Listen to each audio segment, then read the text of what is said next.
Hello, this is Rebecca again, and in this week's lesson, we're going to talk about parallel structure. This is a structure that we use in writing sentences.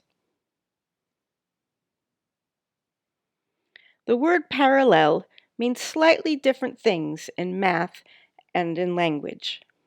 In math, you know it means two lines that are side by side and infinitely equidistant.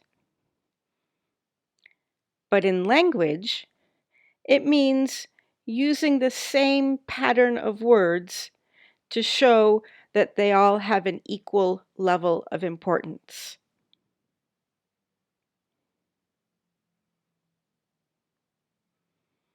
In August 1963, Dr. Martin Luther King Jr. made a famous speech calling for an end to racism in the United States. Let's listen to a small piece of what he said.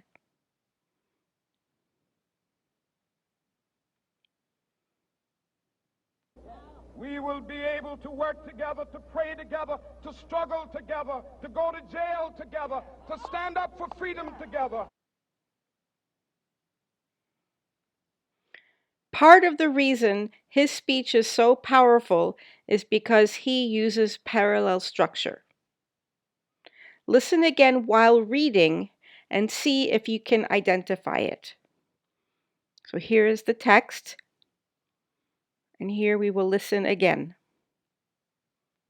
We will be able to work together, to pray together, to struggle together, to go to jail together, to stand up for freedom together. So you can see that in his speech, he is repeating this structure. We will be able to work together, to pray together, to struggle, to go to jail, to stand up for freedom. He is using the same infinitive structure in each part of his sentence. This is parallel structure. We use parallel structure whenever we write or speak with lists of words, phrases, or clauses, even when our list is just two things, like in a thesis statement. Using parallel structure makes our ideas easier for our readers and our listeners to follow. And it also makes our language more powerful and flow better. This structure comes naturally for native speakers, so using it will make your language more fluent. Let's look at some examples. Have you read this book? It's a really good one. If the first item in your list is a noun, the rest of the list must also be nouns. In this sentence, The Shadow of the Wind, originally written in Spanish, tells a complex story of mystery, espionage, and love in Barcelona. Espionage is about spying, using spies to obtain information. So this sentence has a list of 3 nouns. So it is using correct parallel structure.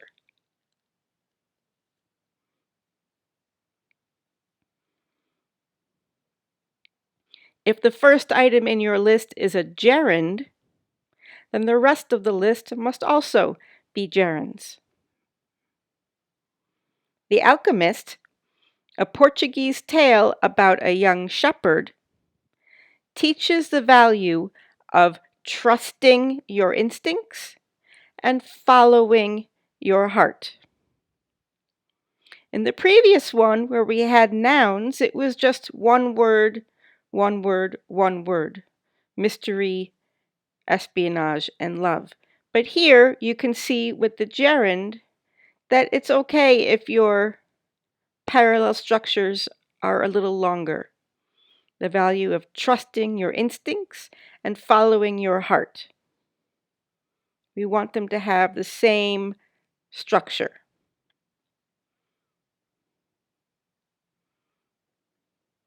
If the first item in your list is an adjective, the rest of the list must also be adjectives. The 1945 novel Animal Farm is about animals who want to create a society where they can be equal, free, and happy. All three are adjectives. We don't want to say can be equal, free, and happiness. We need them all to be the same form.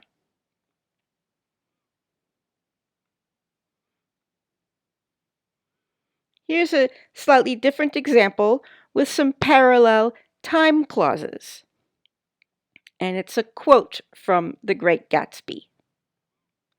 Let us learn to show our friendship for a man when he is alive and not after he is dead.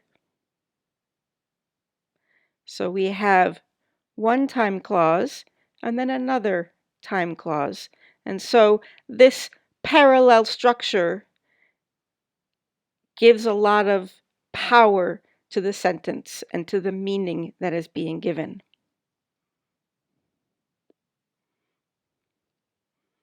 Another example, another parallel verb form.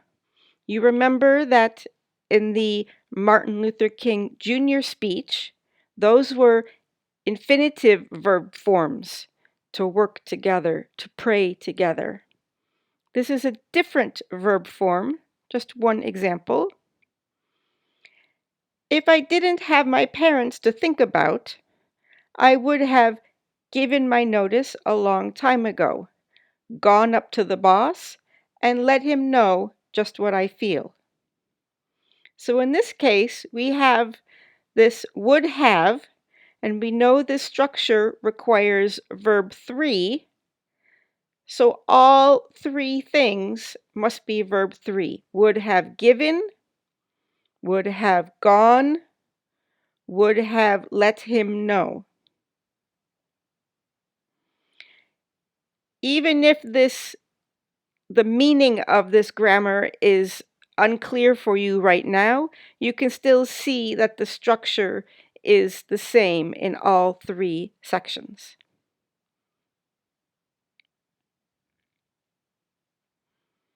Here's another example. This time we have noun clauses.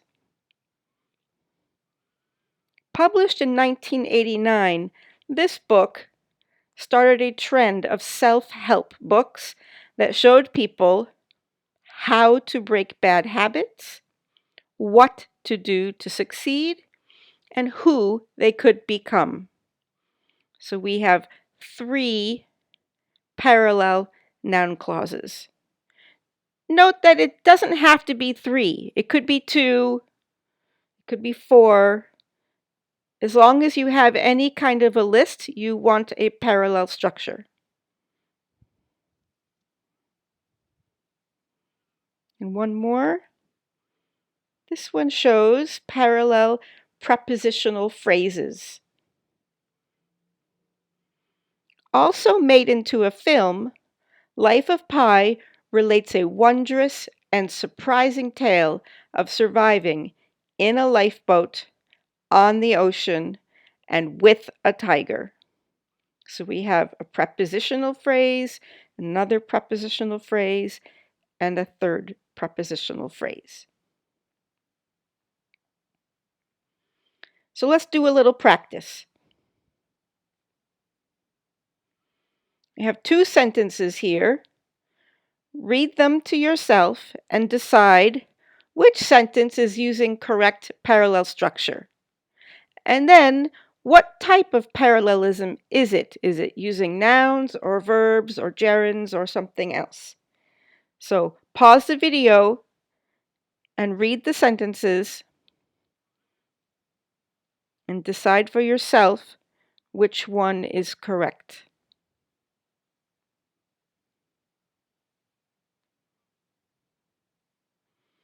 And the answer is, the second one is correct.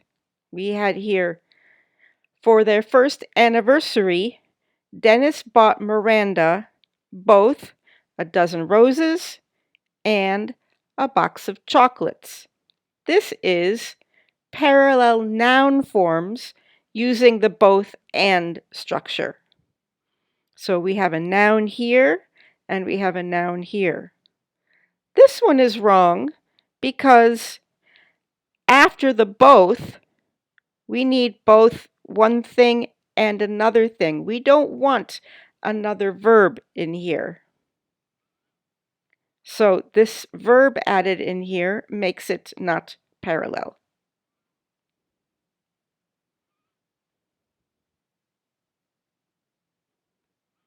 Here's a second one. Pause the video and decide which one is correct. This word, to snooze your alarm, means when your alarm goes off, you touch a button so that it will delay for 5 or 10 minutes and then go off again later.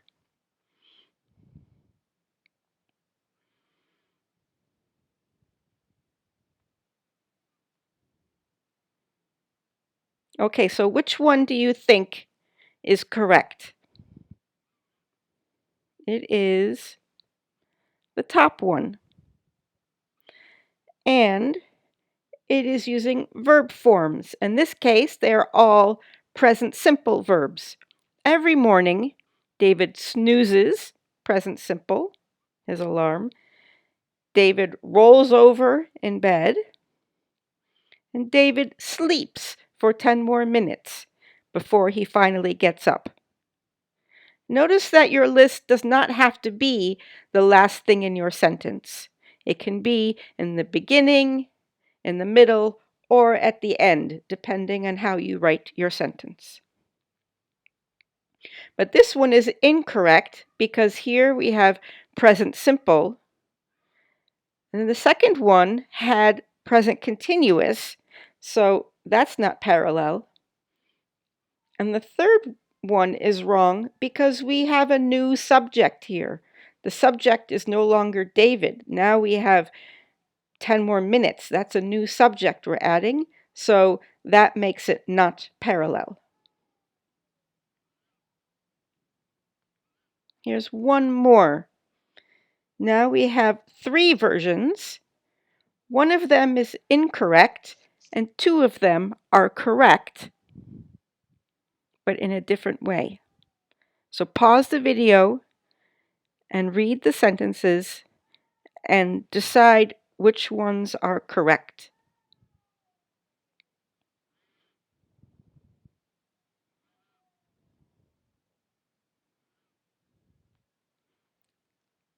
Have you made your decision? Here we go. The first one is incorrect, and the second 2 are correct, but they're correct in different ways. One of them is using adjectives, and one of them is using verbs. So let's look at it in more detail. People with phobias experience irrational fear that can make them feel lightheaded, this is an adjective, and chest pain, this is a noun. So they don't go together, they're not parallel. So we can do it this way. People with phobias experience irrational fear that can make them feel lightheaded and feel tight in the chest. But perhaps you don't know how to express this with an adjective, so do it in a different way. People with phobias experience irrational fear that can make them feel lightheaded and have chest pain. So in this case, we're changing it to 2 different verb phrases, present simple again.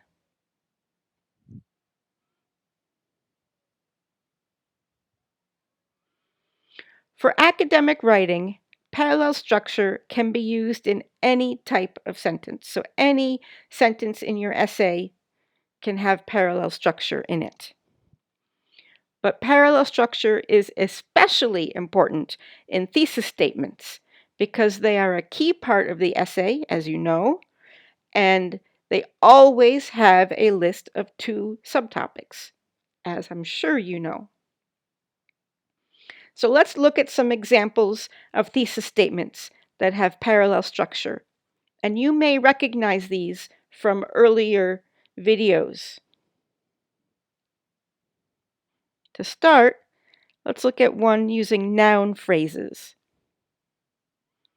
Among the adverse effects of exploiting nature are the extinction of animal species and the loss of forests. So here's a noun phrase, and here's a noun phrase. You see there are no verbs in here, so it's just noun phrases. Or you could do it with gerund phrases. Among the adverse effects of exploiting nature are animal species going extinct and forests disappearing. Both of these are fine. It just depends on which sentence structure you prefer to use or feels more natural to you. It's your choice. Let's look at some with some verb phrases. Some people avoid using credit cards because they distrust technology and don't want to spend too much money. Now, these 2 verb phrases look quite different because this is just one verb, and here we have a negative, and then we also have an infinitive. But really, both of them are present simple. They distrust, they don't want. And then whatever comes after that depends on the grammar of the sentence and how they go together. We could do the same one with adjective phrases. Some people avoid using credit cards because they consider them unsafe and easy to misuse. So, an adjective and an adjective. And the last one, here's one with a noun clause, in this case using question words. Students succeeding at school is a result of how well they spend their time and how much family support they have. How well and how much. These start our question word noun clauses. We could also do noun clauses with the that style. Students succeeding at school is a result of the fact that they are personally motivated and that their families support them. Notice that this second that is optional. You can say the fact that they are personally motivated and their families support them, and that's also fine. So this second that is optional. So that's the end of our examples. If you want more practice, we have put some resources for parallel structure in the ILC online study links at our website. Scroll down to the academic writing section and you will see some links there for additional practice. So I hope this video has been useful for you, and I'll see you next week.